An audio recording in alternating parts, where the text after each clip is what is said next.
Bonjour, je m'appelle Gilles Payet, je suis coach et sophrologue, je suis animateur de plusieurs sites internet, je suis également conférencier et en particulier conférencier pour l'association Solidarité Nouvelle face au chômage, pour laquelle j'ai conçu il y a plusieurs années un cycle de 10 conférences dédiées à la recherche d'emploi.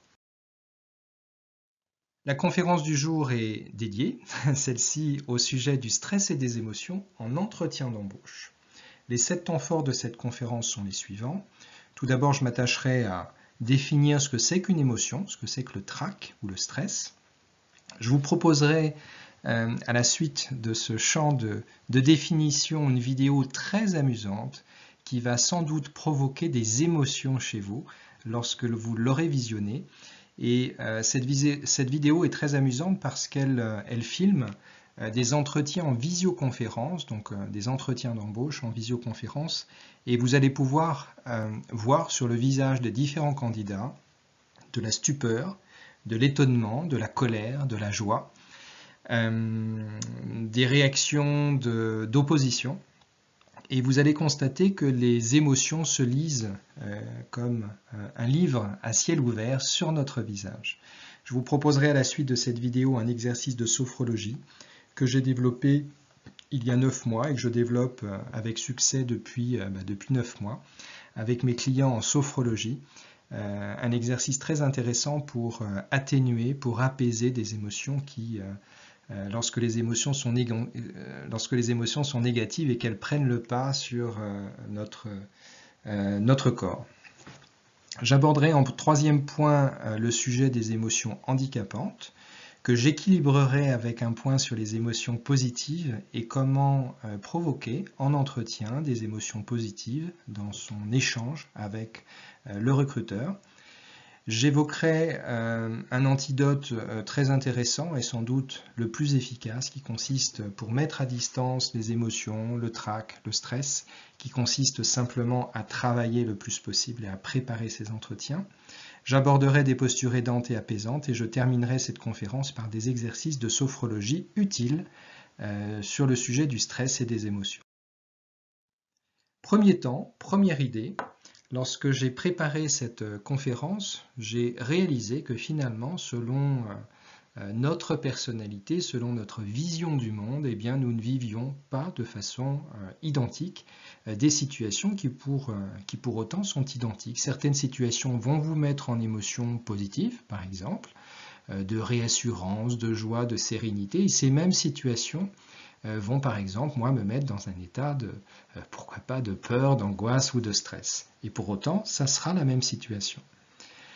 Par exemple, à ce jeune homme à qui on annonce « J'ai le plaisir de vous annoncer que votre candidature a été retenue », eh bien, vous le voyez sur son visage, c'est tout un champ d'émotions positives qui anime ce jeune homme, car il projette de décrocher ce poste. À cette jeune femme tout à fait sereine et reposée, on vient de lui annoncer « Je vous donne donc rendez-vous mardi prochain à 10h à notre siège à la Défense ».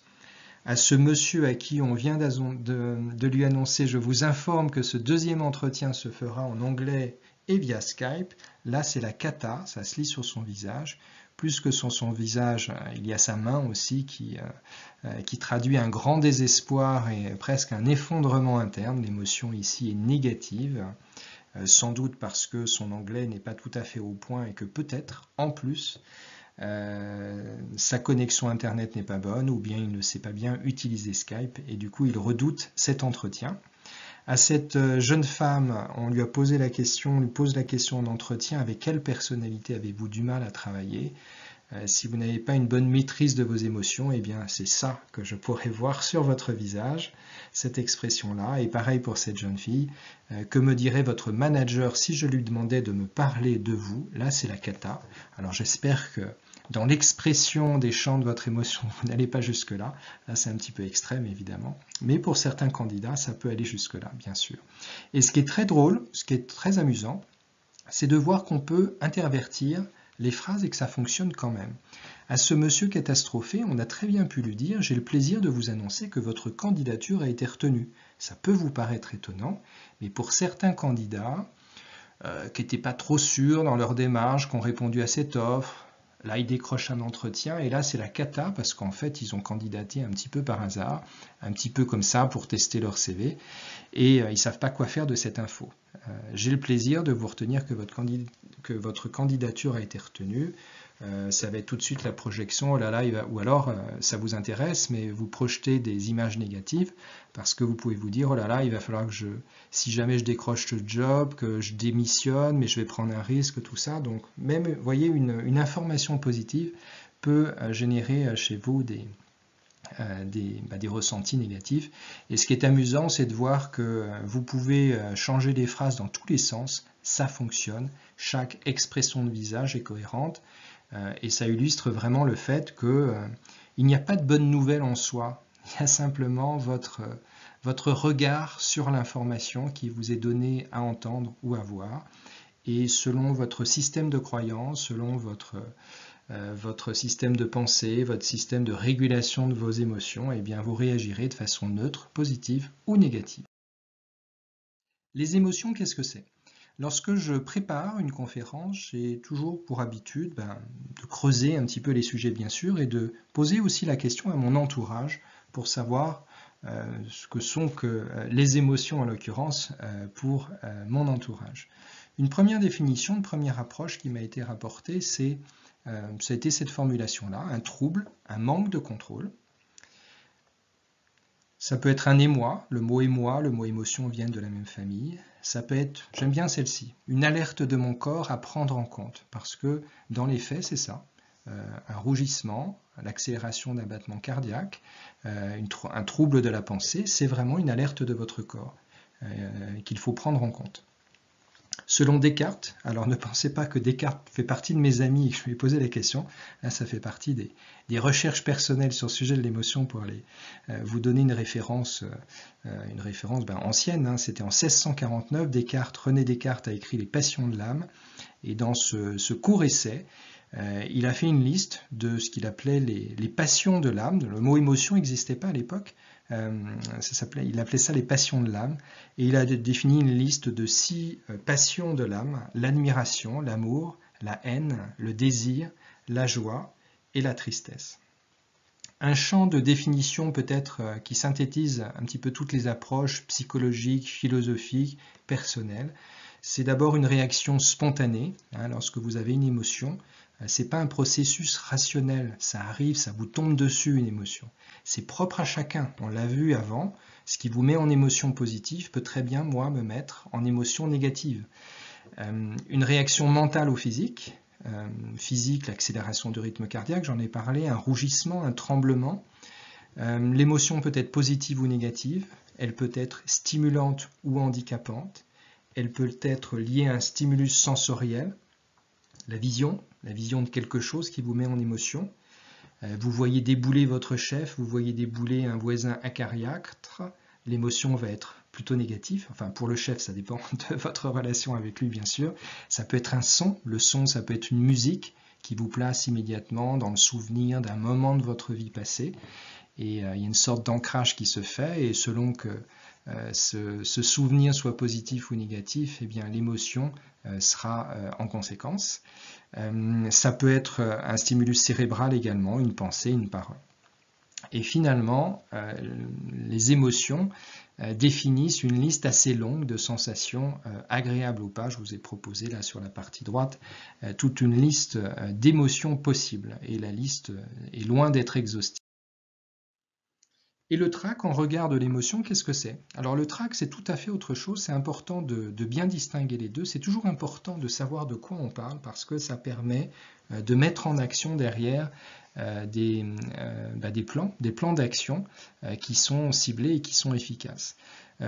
Pareil, en creusant le sujet de ce qu'est le trac, j'en viens à cette définition, alors qu'elle est personnelle. Le trac est généré par des questions sans réponse que l'on s'amuse, que l'on s'évertue. Alors je ne sais pas si on s'amuse, mais en tout cas on s'évertue à se les poser. Est-ce que je vais être à la hauteur? Est-ce qu'ils vont être sympas avec moi? Est-ce que l'entretien va se faire en anglais? Est-ce que je vais maîtriser mon anxiété? Comment est-ce que la salle sera-t-elle disposée? Quels seront les autres candidats, etc. Ce sont, vous remarquerez que le point commun de toutes ces questions, ce sont des questions dont vous ne pouvez pas avoir la réponse. Donc ça vous donne une première piste pour mieux gérer votre trac, c'est de ne plus vous poser ces questions-là. Et à chaque fois qu'elles viennent, c'est avec courage, avec fermeté, avec autorité, de dire dehors. Ces questions-là, je n'en veux pas. Ces questions-là m'affaiblissent. Ces questions-là augmentent mon trac. Donc, je ne veux pas me les poser.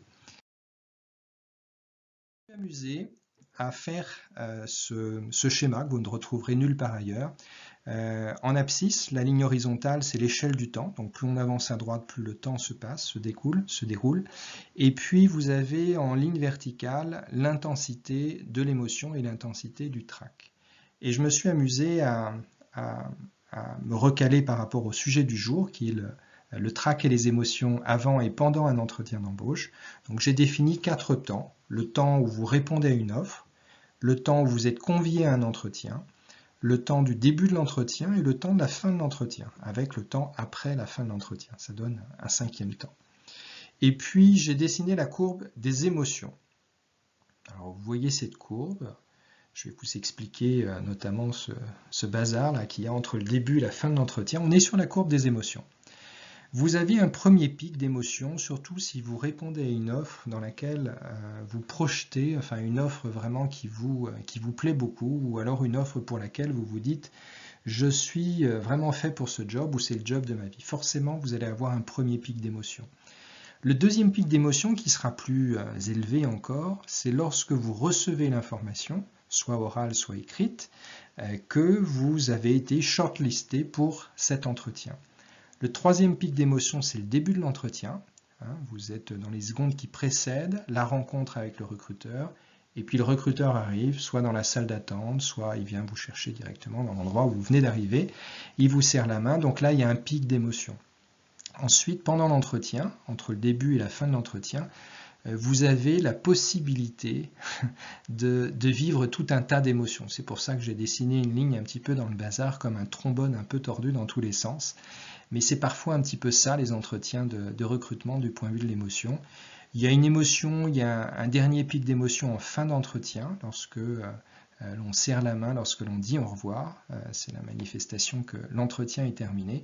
Et puis la courbe de l'émotion décroît au fil du temps qui perdure après la fin de l'entretien.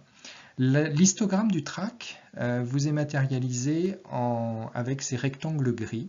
Et vous comprenez que le trac et les émotions, en fait, ne cohabitent quasiment jamais. Parce que le trac, c'est quelque chose qui se passe avant les événements, qui se passe avant l'entretien. Le trac, c'est avant l'action.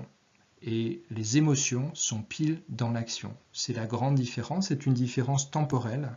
L'émotion est subite et elle s'impose à vous. Et le trac, c'est un petit peu vous qui le faites monter souvent tout seul et ça se passe avant l'action. Lorsque le trac et les émotions sont handicapants, je vous ai mis à l'écran une capture d'écran qui, je la trouve, enfin c'est avec beaucoup de bienveillance que je vous mets ça, c'est pas pour me moquer du tout, mais je trouvais que ce message que j'ai reçu à minuit 41 en disait long finalement et résumait bien cette situation d'émotion et de trac. Donc cette personne m'écrit à minuit 41, bonjour, j'ai rendez-vous pour un entretien d'embauche et j'ai le tract. Alors ça m'a amusé parce qu'au lieu d'écrire trac, la personne écrit tract. Et j'ai le tract car à chaque fois que je suis devant un recruteur, j'oublie tout ce que je dois dire, je vous appelle au secours. Le fait d'oublier tout ce que vous avez à dire, alors peut-être pas tout, mais d'oublier ce que vous avez à dire, ça peut être justement l'une des manifestations du trac. Les autres conséquences sont la perte de concentration, le défaut de répartie dans l'échange, le trou de mémoire, on vient de l'évoquer, les mains moites, le rougissement, le bafouillage, les tensions physiques, les tensions psychiques aussi. Ça peut aussi générer de l'agressivité, de la nervosité, une timidité excessive, un épuisement parce que c'est fatigant d'avoir le trac et c'est fatigant de devoir gérer des émotions sans cesse. Et la liste, encore une fois, est plus longue que celle-ci. Le fil rouge de tout ça, lorsque vous êtes en situation de vivre des émotions qui prennent un petit peu le dessus, qui prennent un peu le pas sur votre contrôle, c'est finalement de ne pas être soi-même et de ne pas exprimer le meilleur de vous-même en termes de qualité, en termes de compétences, en termes de talent, en termes d'aptitude, d'être un petit peu comme transformé, de ne pas être vous-même. Donc il y a un enjeu important pour les entretiens, mais pour votre vie en général, à avoir quelques astuces, quelques postures pour mieux appréhender les situations de trac et les situations d'émotion.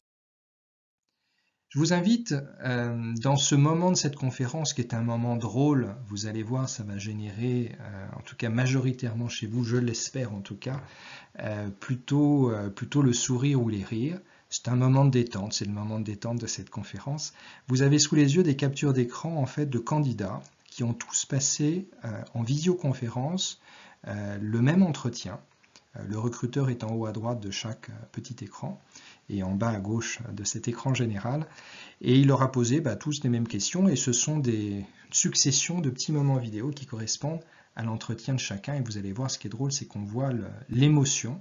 Rien que sur ces photos, vous voyez des visages qui ne sont pas impassibles, qui expriment quelque chose.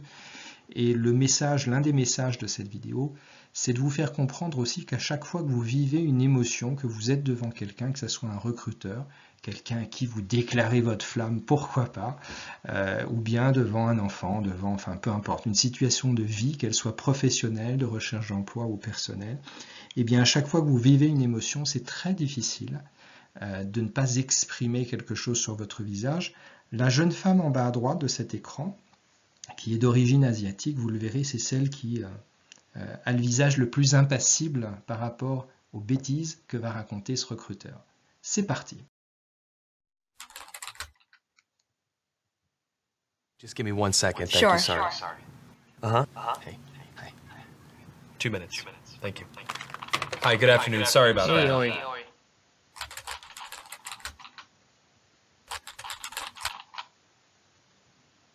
Hi, nice to meet you. Nice to meet you as well. Have you ever done one of these interviews over the camera before? No. Well, let me tell you a little bit about the job to get started with. It's not just a job, it's sort of probably the most important job. The title that we have going right now is Director of Operations, but it's really kind of so much more than that. Responsibilities and requirements are really quite extensive. First category for the requirements would be mobility. This job requires that you must be able to work standing up most or really all of the time, constantly on your feet, constantly bending over, constantly exerting yourself, a high level of stamina. Okay. That's a lot. For how many, for how many hours? 135 hours to unlimited hours a week. It's basically 24 hours a day, 7 days a week. I'm sure you'll have a chance from time to time to maybe just sit down here and there, yeah? You mean like a break? Yeah. No, there are no breaks available. Is that even legal? Oh, yeah, of course, yeah. Okay. Yeah. So no lunch. You can have lunch, but only when the associate is done eating their lunch. I think that's a little intense. No. Not possible. That's crazy. Now, this position requires excellent negotiation and interpersonal skills. We're really looking for someone that might have a degree in medicine, in finance, and the culinary arts. You must be able to wear several hats. Associate needs constant attention. Sometimes they have to stay up with an associate throughout the night. Being able to work in a chaotic environment, if you had a life, we'd ask you to sort of give that life up. No vacations. In fact, Thanksgiving, Christmas, New Year's, and holidays, the workload is going to go up, and we demand that. With a happy disposition. That's almost cruel. That's almost a very, very sick, twisted joke. But when there's time to sleep or... Oh, no time to sleep. Yeah, all-encompassing almost. That's exactly right. 365 days a year? Yes. No, that's inhumane. That's very insane. The meaningful connections that you make and the feeling that you get from really helping your associate are immeasurable. Also, let's cover the salary. The position is going to pay absolutely nothing. Excuse me? No. Nobody's doing that for free. Yeah, pro bono, completely for free. No. What if I told you there's someone that actually currently holds this position right now? Billions of people, actually. Who? Moms. Yeah. Yeah. Moms. That's awesome.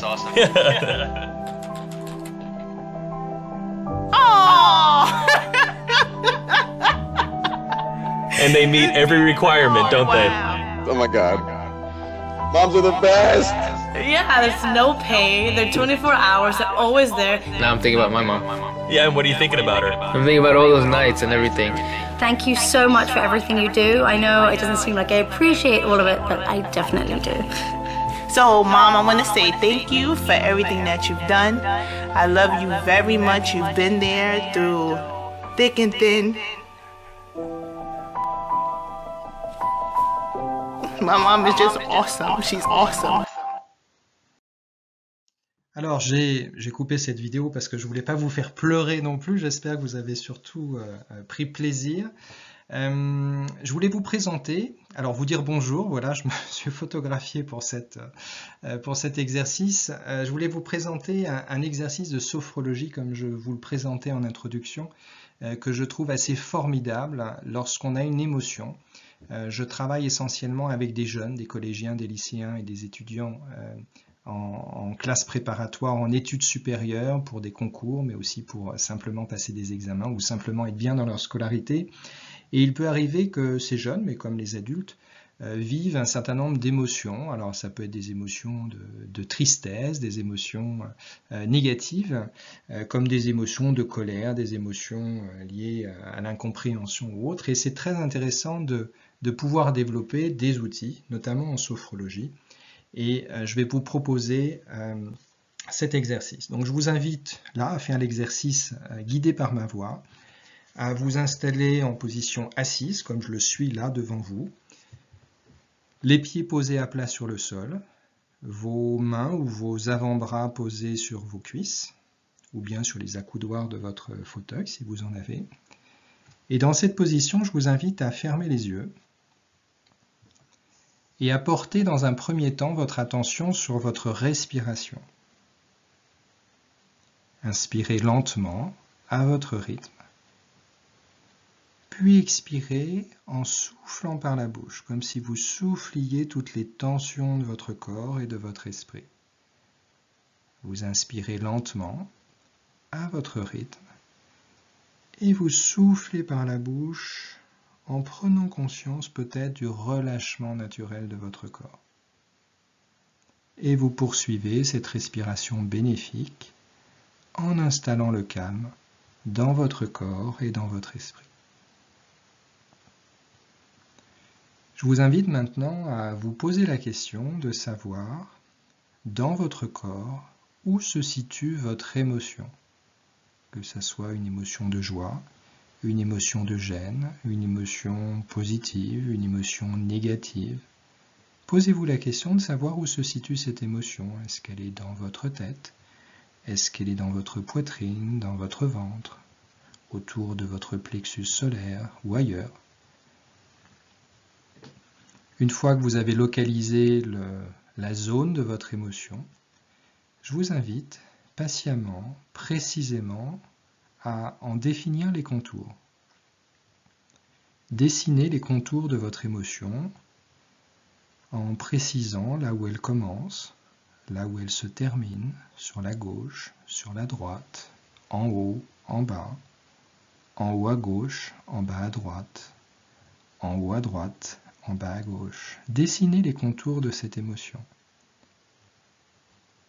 Une fois que ces contours sont précis, une fois que votre dessin forme une forme bien définie dans votre corps, je vous invite à vous poser la question de savoir quelle couleur a votre émotion. Est-ce que c'est une couleur? Est-ce que c'est une succession de couleurs? Est-ce que c'est une couleur un peu transparente, un peu en dégradé, ou bien une couleur unie, ou bien plusieurs couleurs?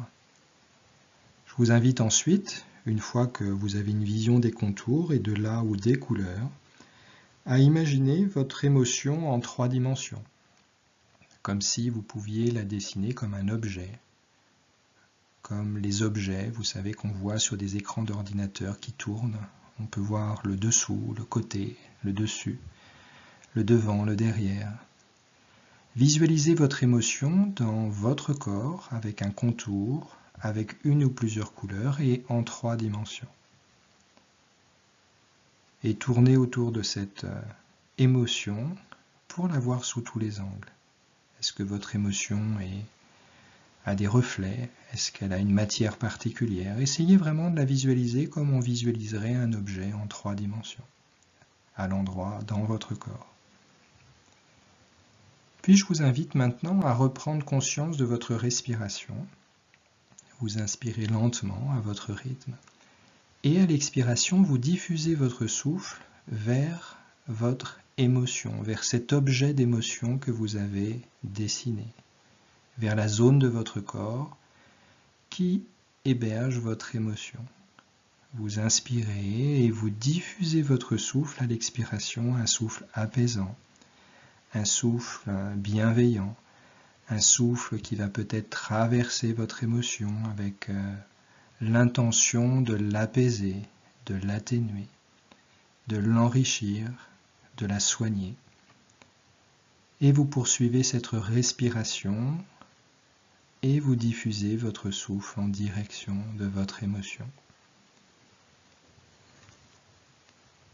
Voilà pour cet exercice. Vous pouvez approfondir cet exercice. Je vous invite à rouvrir les yeux si vous les aviez fermés.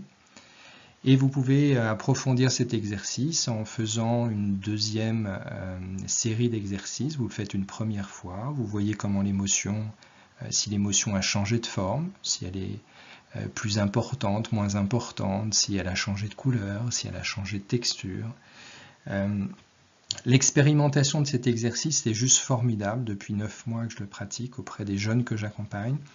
Je l'ai transmis à un certain nombre d'adultes comme je vous le transmets aujourd'hui et c'est un exercice qui vaut vraiment la peine d'être exploré pour tout ce qui concerne les émotions, y compris, j'insiste, sur les émotions de vague à l'âme, de tristesse. Voilà, c'est un exercice à expérimenter et à approfondir. 3 temps. Le premier temps, la position. Deuxième temps, vous installez le calme avec une respiration lente. Vous portez votre attention juste sur votre respiration. Et le troisième temps, c'est vous définissez les contours, la matière en 3 dimensions et vous diffusez votre souffle vers cette émotion. Je reviens plus précisément sur l'entretien de recrutement. Je voulais vous proposer, je trouve que c'est intéressant par rapport aux entretiens, de se rendre compte que, eh bien vous le savez, bien sûr, mais que chaque recruteur est différent. Donc je me suis, non pas amusé, mais j'ai essayé de cartographier un petit peu les différents profils de recruteurs en entretien, et puis avec l'idée de pouvoir s'adapter du point de vue de la gestion des émotions à chaque recruteur. Premier profil, le pro DRH. Tout est cadré, tout est normé. Il sait comment conduire un entretien. Donc là, vraiment l'idée forte, c'est de vous laisser guider par les questions de ce pro des ressources humaines et de répondre aux questions de façon précise, factuelle, avec des dates, des chiffres, des noms de personnes. Le chaleureux, personnalité chaleureuse, c'est plutôt agréable évidemment en entretien, le climat est agréable, il peut même être complice ce climat. Les lignes du coup sont parfois, pas toujours, mais parfois moins claires. Ce surcroît d'émotions positives, c'est pas toujours évident à gérer. Donc l'idée, c'est de rester bien centré sur votre projet pour le poste, pour occuper le poste, de rester bien clair dans vos réponses, de revenir parfois au sujet, si cette émotion positive justement fait que vous sortez un petit peu du sujet de l'entretien, et de revenir toujours sur votre valeur ajoutée pour occuper le poste. L'agressif, ça arrive, j'ai déjà vécu des entretiens, je pense à 2 entretiens en particulier avec un recruteur objectivement agressif. C'était une posture, ce qu'il faut comprendre, c'est que lorsque ça vous arrive, il ne faut pas le prendre au premier degré, il ne faut surtout pas le prendre pour vous, c'est simplement, c'est rare que les personnes soient agressives en soi, c'est souvent des postures. Ça peut être agressif sur le fond des questions, ça peut être agressif sur la forme des questions. Le pourquoi avoir postulé, vous pouvez le formuler d'une façon tout à fait douce. Pourquoi avez-vous postulé à cette offre? Ça peut être ça la question posée, mais ça peut être pourquoi avoir postulé à notre offre? Je ne comprends pas bien là. Donc là, du coup, ça devient agressif. Le but, même si ce n'est pas facile, c'est de rester souriant, de garder votre calme en toute occasion et de reformuler la question avec des exemples. L'inquiet, ça arrive que les recruteurs soient inquiets. Je le rappelle toujours, mais ce n'est pas facile de recruter. Et souvent, on jette la pierre aux recruteurs alors que fondamentalement, de faire passer des entretiens, c'est tout sauf facile. C'est une matière humaine, donc personne ne peut comme ça dire qu'il a la science infuse avec... et c'est pour avoir recruté beaucoup de fois, c'est pas simple de recruter. Voilà. Donc, je peux, en tant que recruteur, être inquiet. Les questions de ce type de profil traduisent le doute. Il a besoin que vous le rassuriez, même si ce n'est pas ce qu'il va vous demander de façon consciente. Mais l'idée, c'est quoi? Face aux interlocuteurs inquiets, il faut parler, il faut être factuel, il faut parler chiffres, il faut parler résultats, il faut parler réussite, il faut parler projet concret. Le silencieux, pas évident à gérer, des interlocuteurs qui ne mènent pas l'entretien, qui laissent beaucoup de blanc, beaucoup de silence. L'idée, même si ce n'est pas facile, c'est de ne pas être déstabilisé. Au besoin, posez la question, souhaitez-vous que je développe ce point? C'est une bonne façon, une question de reformulation qui permet à la personne de préciser les choses. Le débordé, ça arrive, enfin ça m'est arrivé souvent, il vous reçoit parce qu'il n'a pas le choix, voilà, il faut faire cet entretien, il faut le faire puisqu'ils ouvrent un poste. Et la capacité de votre interlocuteur, du coup, dans cette situation est très faible. Vous pouvez lui demander de combien de temps il dispose, ça c'est intéressant, si vous ressentez ça, disant, écoutez, est-ce que vous pourriez me préciser de combien de temps est-ce qu'on dispose pour cet entretien? Si vous lui répondez un quart d'heure, il faut tout tenir dans un quart d'heure. S'il vous dit qu'il y a le temps, ça permet de loger plus de questions, d'avoir des présentations un peu plus longues. Et ce cadrage de début d'entretien, quelque part, là toujours pareil de façon inconsciente, c'est à vous d'identifier qu'il est débordé, eh bien ça le rassurera plutôt. L'idée alors, c'est d'être concis, de parler de votre parcours en quelques secondes. Vous voyez la première question, parlez-moi de vous, répondez en 30 secondes, répondez en 1 minute, mais ne partez surtout pas sur ces monologues de 5, 6, 7 minutes qui sont juste insupportables en temps général, et encore plus si votre interlocuteur est débordé. Et puis il y a aussi le désorganisé. Le questionnement est approximatif, il ne retrouve pas votre CV, ça arrive ça. Donc venez toujours avec un deuxième CV bien sûr en plus pour le recruteur. Et bien sûr, c'est aussi un comportement de notre époque, hyper connecté. Il va répondre au téléphone pendant l'entretien. Bon, la bonne posture dans ces cas-là, c'est de rester zen, c'est de rester bienveillant, de jamais, j'insiste, être dans le jugement, notamment sur votre visage, pas de haussement de sourcils, pas de pfff comme ça, qui montrerait un jugement de votre interlocuteur, et puis d'être concentré, de recentrer sans cesse votre propos sur votre objectif, et de communiquer clairement sur votre capacité à occuper le poste ciblé. Vous pouvez aussi, du point de vue des émotions, prendre l'initiative et susciter des émotions positives. Alors comment est-ce qu'on fait ça? La posture est la suivante. Tout d'abord, lorsque vous rencontrez le recruteur, je vous invite à avoir une poignée de main ferme. Alors pas une poignée de main qui écrase, mais certainement pas une poignée de main molle. Une poignée de main molle, c'est tout de suite une émotion négative. Une poignée de main qui écrase ma main, forcément c'est une émotion négative aussi. Donc, vous commencez la gestion, le sujet de la gestion des émotions dès la poignée de main à votre interlocuteur. Le sourire, bien sûr, je le rappelle souvent, le sourire est un vecteur d'émotions positives, un vecteur de messages positifs. Donc si vous arrivez à sourire, comme moi je souris en ce moment lorsque je prononce cette phrase, vous devez l'entendre, mon sourire, et bien c'est toujours plus agréable du point de vue des émotions, quelqu'un qui sourit. Le rire, si c'est adapté bien sûr. Le regard franc, n'oubliez jamais lorsque vous parlez, lorsque vous écoutez quelqu'un, de toujours le regarder dans les yeux. Et puis d'avoir ces comportements d'empathie, de hochement de tête, d'acquiescement pour manifester à l'autre que vous êtes en phase avec lui.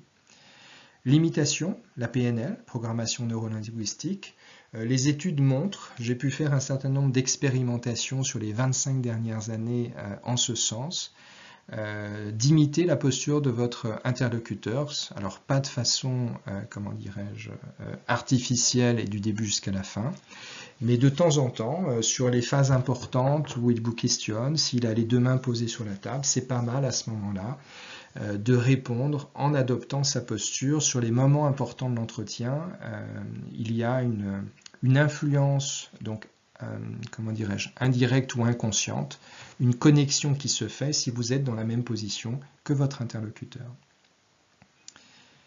Au niveau du langage, là on a vu la posture, au niveau du langage, l'humour véhicule des émotions positives. Alors évidemment, l'humour, comme je dis, c'est la... comment dirais-je, c'est la chose du monde la moins bien partagée, c'est-à-dire ce qui vous fera rire ne me fera pas forcément rire et inversement. Par contre, des partages de moments d'humour, c'est toujours des points gagnés. De vous montrer fondamentalement intéressé par l'autre, c'est-à-dire que dans votre langage, vous puissiez me faire la démonstration que mes produits ou mes services vous font vibrer, mais de façon sincère. Et forcément, si vous arrivez à développer cette posture dans votre langage, les émotions que j'aurai vis-à-vis de vous seront positives. L'empathie, je l'ai évoqué, l'approbation. D'avoir une idée forte, une idée qui peut servir votre interlocuteur. Au niveau du langage, le storytelling, le fait de pouvoir raconter des histoires, le fait de pouvoir raconter des anecdotes, évidemment positives, va renforcer les émotions plutôt positives vis-à-vis de votre candidature. Si vous pouvez mettre en avant un point commun, par exemple, vous voyez, dans mes centres d'intérêt, j'en ai un certain nombre, et dans les centres d'intérêt, je joue au golf et je pratique la course à pied. Bon, si vous avez pigé l'un de ces deux éléments-là et que vous en parlez pendant l'entretien, forcément, je vais être dans une bulle positive parce que je suis passionné de golf et de course à pied. Un peu moins de course à pied, mais je cours régulièrement, très régulièrement, plusieurs fois par semaine. Donc forcément, on va avoir un terrain d'entente. Et vous l'aurez peut-être vu parce que je l'aurais mis, je ne sais pas, dans un article que j'aurais écrit, ou maintenant vous le savez puisque vous venez de consulter cette conférence. Et si vous me parlez de golf, forcément, je vais être dans une zone de passion. Et si vous-même vous jouez au golf, forcément, ça va être un sujet de rapprochement et d'émotions positives. Et dans toutes ces situations-là, vous comprenez que si vous maîtrisez tous ces champs, à la fois de la posture et à la fois le champ du langage, eh bien vous créerez des moments forcément, automatiquement positifs. Plusieurs exercices que je voulais partager avec vous sur le sujet des émotions. Premier champ, travail sur l'estime personnelle. Deuxièmement, travail de préparation de l'entretien. Troisièmement, de l'écoute bienveillante de ses émotions. Et un quatrième champ sur le prendre soin de soi avec un exercice. Alors j'ai mis de relaxation, mais c'est plutôt de cohérence cardiaque, ce qui peut être l'antichambre d'une séance de relaxation que je vous ferai vivre en fin de conférence. Le premier sujet sur l'estime de soi, je vous renverrai à un support de conférence que vous retrouverez sur le site que j'anime, moncoachingemploi.fr, dans la rubrique conférence. C'est une conférence que j'ai animée sur l'estime de soi, sur l'estime personnelle, comment bien se parler avec bienveillance, prendre soin de soi, apprendre à visionner ses qualités, ses compétences, apprendre finalement à voir la belle personne que nous sommes dans tout notre potentiel, de faire le point aussi sur nos réussites et de voir aussi nos défauts et nos absences de réussite et d'avoir un regard apaisé. Plus vous travaillerez ce sujet de l'estime de vous-même, c'est-à-dire ce regard apaisé sur l'ensemble de votre personnalité, l'ensemble de votre personne, malgré vos défauts, malgré vos insuffisances, vos incompétences, d'équilibrer votre regard sans cesse avec vos qualités, vos compétences, vos talents, et bien forcément le champ des émotions se manifestera de façon plutôt positive ou apaisée que négative. Et plus vous serez fort sur la vision que vous avez de vous-même, plus vous serez apaisé et mieux vous apaiserez vos émotions. Donc je vous renvoie à ce support de conférence que vous retrouverez, que vous pourrez télécharger sur le site moncoachingemploi.fr. Je précise, ce support est payant. Deuxième champ, c'est le travail en amont.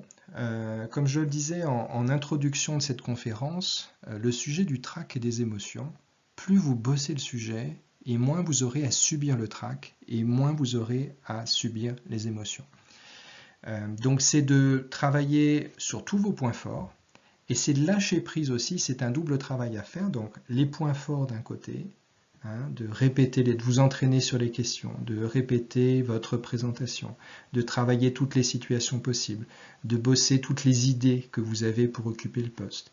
Si vous avez un plan à 3 mois, à 6 mois, à 9 mois, de travailler ça. de puiser dans l'actualité de votre interlocuteur, de l'entreprise de votre interlocuteur, pour encore une fois aller puiser des idées, des projets que vous allez pouvoir présenter en entretien. Et en parallèle de cela, c'est de lâcher prise là où vous n'avez aucun contrôle. La personnalité du recruteur, le niveau des autres candidats, les questions qu'on vous posera, le temps qu'il fera, le lieu de l'entretien, sa durée, etc., etc. Lâchez prise sur tous ces niveaux, y compris le niveau de votre anxiété, vous ne le connaissez pas à l'avance et vous ne pouvez pas le savoir. Donc lâchez prise là où vous n'avez aucun contrôle. C'est une façon, tout en travaillant vos points forts bien sûr, c'est une façon d'équilibrer à la fois votre équilibre physique et votre équilibre psychique et de vous rendre plus résistant par rapport aux situations de trac et aux situations d'émotions négatives. Les postures, quelques postures et exercices pour reprendre l'initiative et être plus apaisé. Une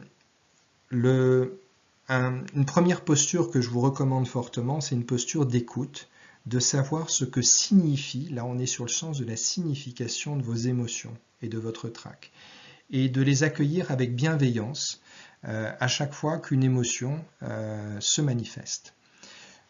Une approche à la fois psychologique mais aussi sophrologique, c'est-à-dire par la conscience du corps, la conscience du souffle et de votre corps. Ne pas chercher à lutter contre une émotion ou un trouble, mais au contraire l'accepter, l'accueillir, discuter avec elle. C'est ce que j'appelle la conversation bienveillante avec ces émotions. Par exemple, de développer cette posture, tiens, si le sujet c'est l'anxiété, donc par rapport à un entretien, tiens, de se déconnecter de l'anxiété. Vous êtes anxieux, plutôt que de dire je suis l'anxiété, moi l'anxiété recouvre tout mon corps, c'est d'avoir une petite alerte et de vous dire tiens, voilà l'anxiété qui revient. Vous voyez, ça crée une sorte de distanciation, cette posture. Puis vous fermez les yeux. Là, on est sur une approche sophro. Prenez conscience de votre respiration pendant, par exemple, 5, 6, 7, 10 inspirations. Prendre conscience de façon bienveillante des troubles qu'elle occasionne. Vous ressentez une douleur, vous ressentez une tension, vous ressentez un mouvement particulier, une palpitation, une chaleur, une froideur, une dureté, une souplesse. Vous accueillez les manifestations sans essayer de les juger. Donc on est sur une approche assez méditative, d'observer ce qui se passe en vous par rapport à cette anxiété, si on prend le sujet de l'anxiété. Et ne plus considérer l'émotion comme une ennemie à combattre et en faire une alliée pour aller mieux. Faire l'expérience de ce que j'appelle la conversation bienveillante, c'est-à-dire observer ce que cette anxiété dans votre corps a à vous dire. Une autre approche, c'est celle du questionnement actif. Donc là, on est plus sur une approche coaching. Questionnement actif, je prends l'exemple du trac, avec cette manifestation du trac. Oh là là, j'ai peur de bafouiller. Demain matin à 14 h pour mon entretien avec Philippe Beauvais, j'ai peur vraiment de bafouiller. J'espère que je ne vais pas bafouiller. Ok, bon, ça c'est votre peur la veille, au soir de cet entretien à 14 h avec Philippe Beauvais, sur votre peur de bafouiller. Prise de distance. Donc je vous propose ce questionnement-là. Pourquoi ai-je peur? Quel est le risque de bafouiller? Quel souvenir ai-je d'un moment où j'ai bafouillé? Entre parenthèses, souvent la réponse c'est vous n'en avez pas. Que s'est-il passé alors, si jamais ça vous vient à l'esprit que vous avez quand même bafouillé? Qu'est-ce qui s'est passé quand vous avez bafouillé dans le passé? Quels ont été les symptômes de ce bafouillage? Qu'est-ce que ce bafouillage révèle de moi que je n'aime pas?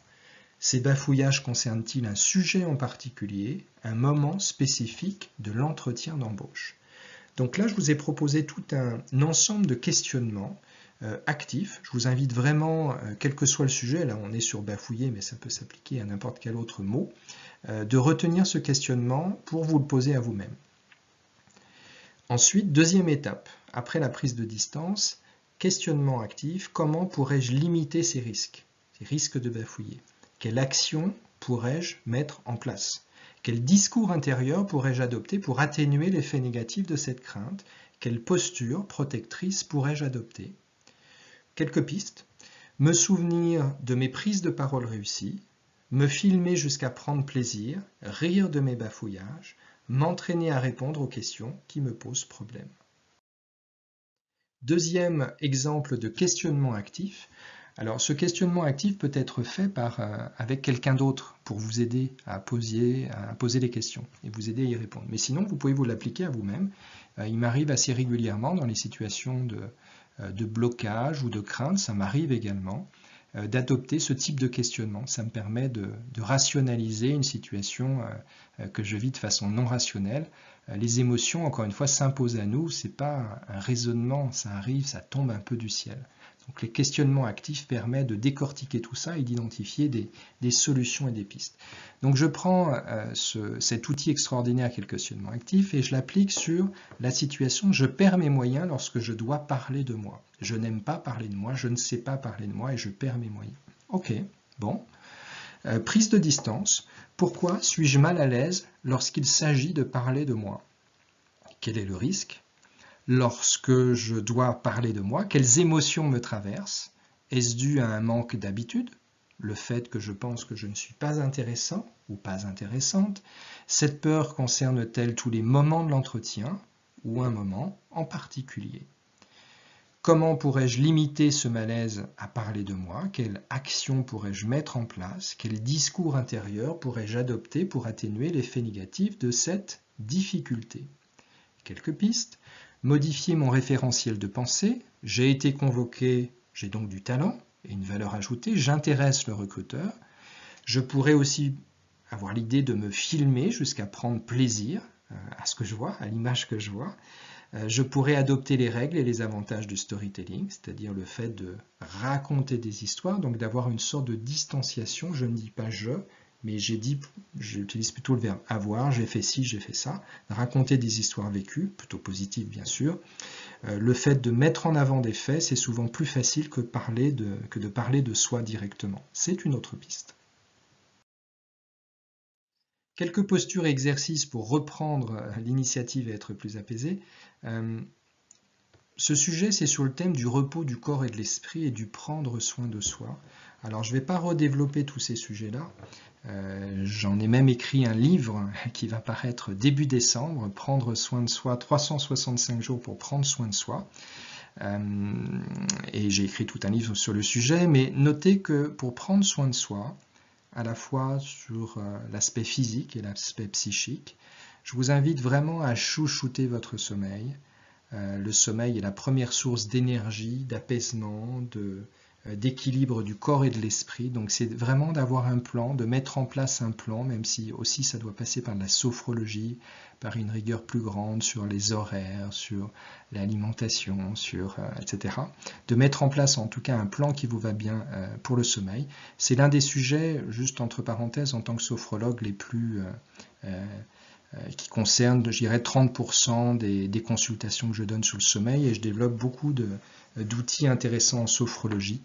Je vous invite vraiment à creuser ce sujet de la sophrologie pour le sommeil si ça vous concerne.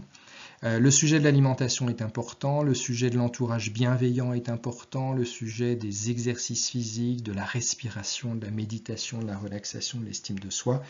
Tout cela, vous retrouverez en fait également tous ces sujets dans tout ou partie des 10 conférences que j'ai animées. Et conférences que vous retrouvez sur le site moncoachingemploi.fr. Sur le sujet du repos du corps et de l'esprit, je reviens juste un petit point sur les bienfaits de la respiration.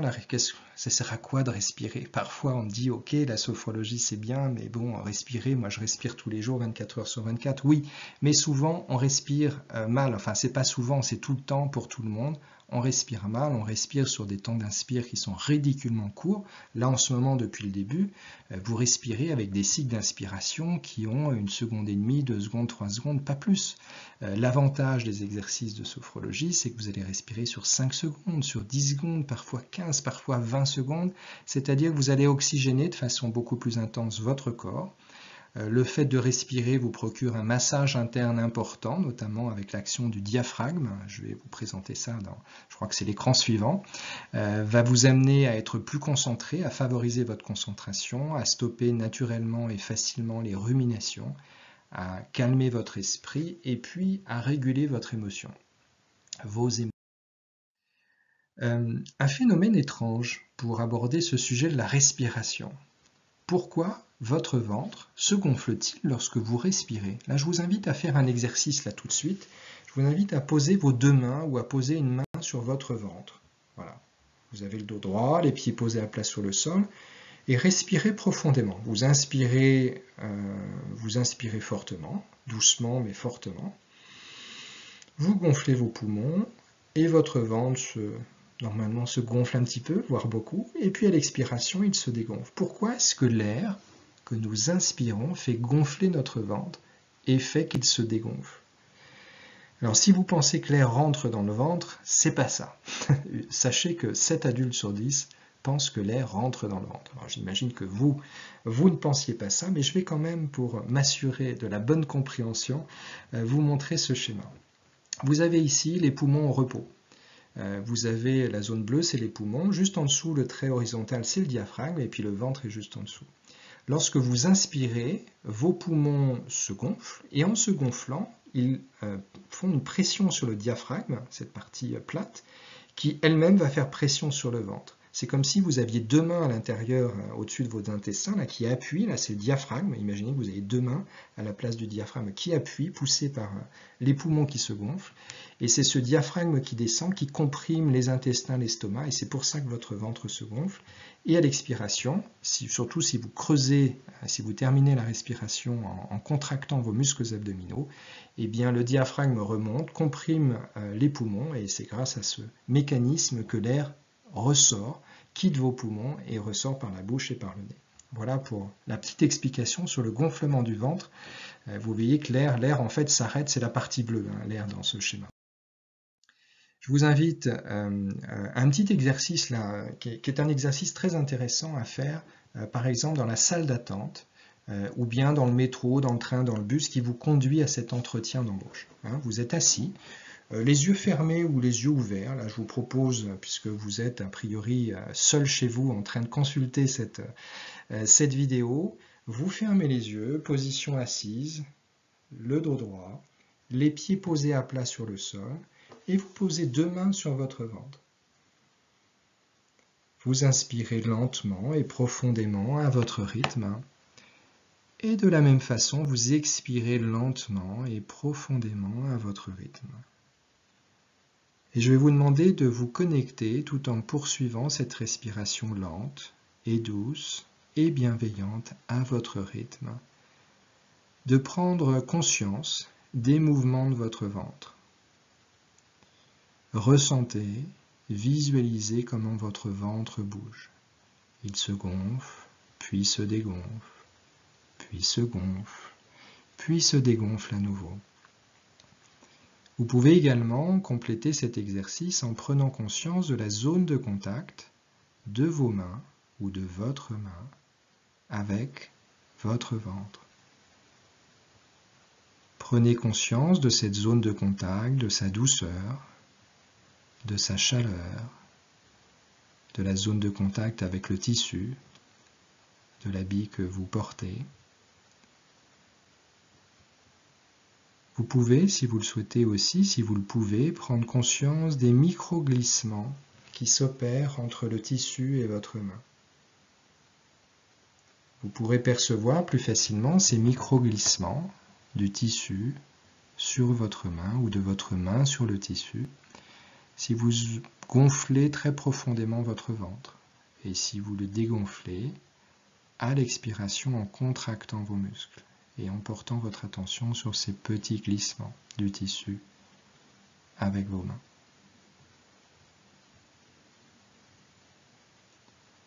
Je vous invite à reprendre conscience de votre respiration, où à l'inspiration l'air entre par vos narines et à l'expiration ressort par vos narines. Vous pouvez également approfondir cet exercice en essayant de ressentir et de visualiser tout le chemin de l'air. À l'inspiration, l'air entre par vos narines, va au fond de votre gorge, descend le long de la trachée pour se séparer dans les deux bronches, allez irriguer toutes les bronchioles pour gonfler vos poumons, et à l'expiration de visualiser et presque de ressentir l'air en chemin inverse dans les bronchioles, dans les deux bronches, qui qui se réunissent dans la trachée, qui remontent jusqu'à la gorge pour ressortir par les narines. Voilà, vous pouvez faire aussi cet exercice de visualisation de l'air, des narines, jusqu'aux bronchioles, c'est-à-dire dans vos poumons et dans le chemin inverse. Voilà, je vous propose de rouvrir les yeux. Cet exercice, dans les différents métiers que j'exerce, je suis également coach en prise de parole pour dirigeants. J'accompagne chaque année une dizaine de présidents de groupe, de directeurs généraux de groupe, essentiellement dans l'industrie. Et ce simple exercice de se mettre dans la salle de réunion, juste avant l'intervention, dans la salle de conférence, de s'isoler pendant 1 minute, 2 minutes, 3 minutes, poser une main, 2 mains sur le ventre et discrètement de faire cet exercice en pleine conscience. Ça permet de mettre à distance le trac, le stress, les émotions. Très intéressant comme exercice à tester et à approfondir. Un autre exercice de respiration, un petit peu plus complexe, c'est pour ça que je vous ai proposé une animation. Je vais vous proposer une respiration complète. Alors c'est marqué en 2 temps, mais en fait il y a un peu plus de temps que ça. Je vais vous demander d'inspirer en gonflant votre ventre, puis ensuite de poursuivre votre inspiration en gonflant le haut de vos poumons, pour ensuite souffler par la bouche, et ensuite à la fin de l'expiration, contracter vos muscles abdominaux pour chasser tout l'air qui est à l'intérieur de vos poumons. Donc c'est une respiration en 4 temps. 2 temps d'inspire par le ventre, par le haut des poumons, et 2 temps d'expire par la bouche, et ensuite de contracter les muscles abdominaux. C'est parti, je vais vous demander d'abord de chasser l'air dans vos poumons en soufflant. Soufflez. Puis inspirez en gonflant lentement et profondément votre ventre, et poursuivez votre inspiration par le haut des poumons. Puis expirez en soufflant par la bouche, et à la fin de votre expiration, contractez les muscles abdominaux pour chasser tout l'air de vos poumons. Vous inspirez en gonflant par le ventre, vous poursuivez par le haut des poumons, puis vous expirez en soufflant par la bouche, et vous terminez cette expiration en contractant vos muscles abdominaux. Voilà. Alors je vous le propose juste sur 2 cycles. Cet exercice, pareil, juste avant un entretien de recrutement, un entretien d'embauche, est intéressant à faire parce que vous pouvez le faire en position assise, en attendant dans la zone d'attente, que ce soit l'accueil, que ce soit une pièce, etc., de votre entretien, mais ça peut se faire aussi dans les transports en commun. Très intéressant à faire dans les secondes qui précèdent un entretien. Pour chasser un pic de stress dans les secondes qui précèdent un entretien, vous pouvez aussi adopter cet exercice. Donc là, vous voyez, vous êtes candidat, vous attendez qu'on vous appelle. Position assise, pied à plat posé sur le sol. Vous pensez à 1, 2 ou 3 mots ressources utiles pour réussir votre entretien. Les mots ressources, ça peut être le mot concentration, ça peut être le mot mémoire, ça peut être le mot ténacité, intelligence, créativité, astucieux, astuce, calme, sens de la répartie. Bref, 1 ou plusieurs mots ressources dont vous savez que vous aurez besoin pendant cet entretien. Vous visualisez ce mot et puis vous inspirez en pensant au premier mot, si vous avez plusieurs mots. Et à l'expiration, vous soufflez ce mot dans tout votre corps. Voilà, par exemple, je pense au mot calme, j'inspire en pensant au mot calme. Et à l'expiration, je diffuse le mot calme dans tout mon corps. Et si je pense à un deuxième mot, je fais pareil pour mon deuxième mot. Pareil, cet exercice va vous prendre, 20 secondes, 30 secondes, 1 minute. Vous pouvez même le faire les yeux fermés, les yeux ouverts, pardon. C'est mieux d'avoir les yeux ouverts dans une salle d'attente, sinon on pourrait penser que vous dormez. Mais ça peut se faire les yeux ouverts, voilà, donc c'est très intéressant à faire. Lorsque vous vous dirigez vers le lieu de rendez-vous, vous pouvez également adopter ce que j'appelle la marche respirée. La marche respirée consiste à inspirer par exemple sur 5 pas, vous marchez, 5 pas, vous inspirez, puis vous expirez sur les 5 pas suivants et vous poursuivez l'exercice. L'avantage de cet exercice, c'est que quand vous faites l'exercice, vous ne pensez pas à autre chose. Vous mettez à distance les pensées parasites. Est-ce qu'ils vont être sympas? Est-ce que ça va commencer à l'heure? Est-ce qu'ils seront plusieurs ou tout seuls? Est-ce que je vais avoir les questions en anglais, etc. Et puis le deuxième grand avantage de ce type d'exercice, c'est que vous oxygénez votre corps. Quand vous inspirez sur 5 pas, vous inspirez à peu près sur 5 secondes. C'est 2 fois plus que votre temps d'inspiration habituel, naturel. Donc vous fournissez à votre corps de l'oxygène. Voilà. De la même façon, si vous arrivez très en avance à un entretien, plutôt que de commencer à laisser monter le stress, vous arrivez, je ne sais pas, une demi-heure en avance, 20 minutes en avance. 20 minutes en avance, c'est un petit peu trop tôt pour aller dans la salle d'attente de vous présenter. Venez 10 minutes avant, c'est très bien 10 minutes avant. 10 minutes, un quart d'heure maximum, et pas 20 minutes. Donc si vous avez 5 minutes à tuer, entre guillemets, je vous invite à faire un tour de pâté de maison en adoptant cet exercice. Encore une fois, si vous le faites vraiment en pleine conscience, de compter les pas, d'inspirer sur 5 pas, d'expirer sur 5 pas, vous pouvez le faire aussi de cette façon-là. Vous inspirez sur 5 pas, vous retenez votre respiration sur 5 pas pour expirer sur 5 pas. Alors je vous dis 5 pas, mais ça peut être 7 pas, ça peut être 4 pas, etc. Ça dépend de votre capacité pulmonaire et de votre rythme cardiaque, de votre forme physique, etc. Voilà. Un autre exercice à tester pour faire baisser la pression et mettre à distance les idées parasites. Je précise aussi que ça fonctionne dans les escaliers, c'est-à-dire c'est le même principe, vous avez un escalier à monter. Alors pareil, vous savez que le lieu de l'entretien est au 2e étage, vous avez un ascenseur, vous avez un escalier. Vous avez compris mon conseil, prenez plutôt l'escalier que l'ascenseur. Et là, de la même façon, par exemple, vous inspirez sur 3 marches, vous expirez sur les 3 suivantes, etc. C'est le même principe. Même à vélo. Si vous utilisez un vélo pour vous déplacer, eh bien ça peut vous inspirer sur 3 coups de pédale, ou 4 ou 5, et puis vous expirez pareil sur les 3 coups de pédale, avec l'idée de rester concentré évidemment sur la route pendant votre exercice, qui se fait bien sûr les yeux ouverts. Là je vous propose un exercice les yeux fermés qui se fait plutôt la veille au soir de votre entretien. Pareil, position confortable. Alors ça peut être assis, pieds posés à plat sur le sol dans la position précédente, vous pouvez le faire aussi en position couchée. Position confortable, assise ou allongée, les yeux fermés. Vous portez votre attention sur votre respiration. Vous installez le calme en vous, comme je vous l'ai proposé tout à l'heure, tout en restant centré sur votre respiration. Puis vous vous visualisez le jour de l'entretien. Vous visualisez le moment en exprimant tout ce que vous êtes en capacité de faire pour réussir ce moment. Et vous prenez conscience des ressentis positifs que procure cette vision. Donc là, l'idée, c'est de visualiser le maximum de détails. Vous arrivez devant le siège social, devant l'entrée de l'entreprise. Vous entrez, vous saluez la personne à l'accueil, vous vous présentez, vous expliquez que vous avez rendez-vous avec monsieur Philippe Beauvais, je reprends ce prénom et ce nom. La personne va prendre, elle va vous inviter votre carte d'identité éventuellement pour vous fabriquer un badge, visualisez cela, vous vous installez dans l'accueil de l'entreprise, Philippe Beauvais descend vous chercher ou son assistante vient vous chercher, vous la saluez ou vous le saluez, vous montez par l'ascenseur dans son bureau, dans la salle de réunion. Vous êtes souriant, visualisez-vous vraiment au maximum de l'exercice et de la positivité de l'exercice, souriant, répondant aux questions, présentant de façon fluide, serrant la main de façon franche, directe, vous voyez votre interlocuteur sourire, bref, vous visionnez plein d'images positives sur votre entretien. Ce type de programmation mentale, sachez que pour 100% des coachings de dirigeants, je le propose et il est fait sur des interventions orales.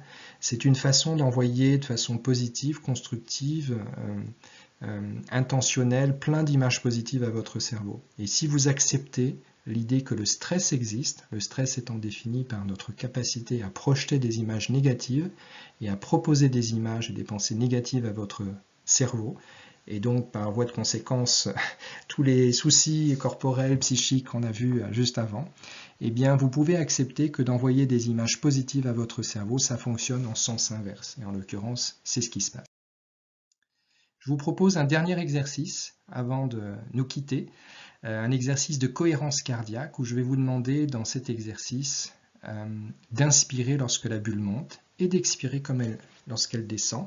Ça va durer 3 minutes, toutes les 30 secondes vous avez une image qui change Et je vous propose de démarrer à partir de maintenant. Installez-vous confortablement, les pieds posés à plat sur le sol, les yeux ouverts puisque vous allez être guidé par cette bulle qui monte et qui descend, et vous inspirez lorsqu'elle monte, et vous expirez en lâchant prise lorsqu'elle redescend. C'est parti. Vous inspirez, et vous expirez en soufflant par la bouche. Vous pouvez faire du bruit, personne ne vous entend. Inscrivez-vous dans cet exercice et lâchez prise à chaque expiration. Vous inspirez tranquillement et vous soufflez avec l'idée de souffler vos soucis, de souffler vos tensions. Vous inspirez, vous prenez tous les embruns de la mer dans vos poumons et vous soufflez sur la surface de l'eau. Vous inspirez cet air iodé et vous expirez en direction du phare. Vous inspirez ce bord de mer et vous soufflez au loin toute votre tension. Imaginez-vous marchant le long de cette crête et respirant, en prenant tout l'oxygène que vous pouvez prendre et en chassant à gauche et à droite toutes vos tensions, tous vos soucis.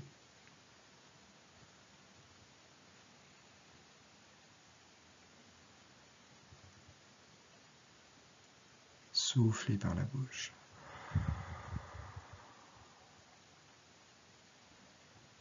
Vous inspirez cet air frais de sous-bois et vous soufflez sur la surface de l'eau, sur les cailloux.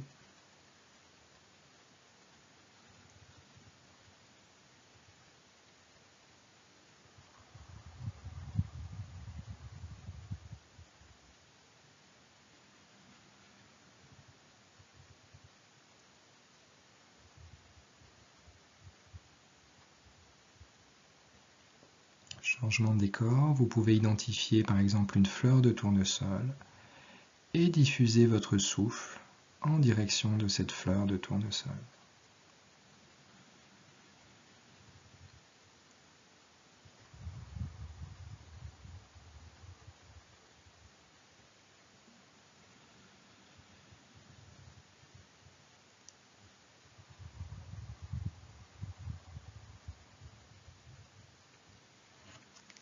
Une dernière image, un dernier cycle, au bord de l'eau. Inspirez lentement, à votre rythme,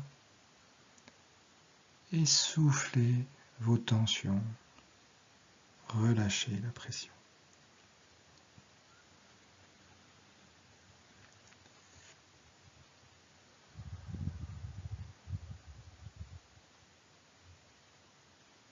Voilà pour ce dernier exercice.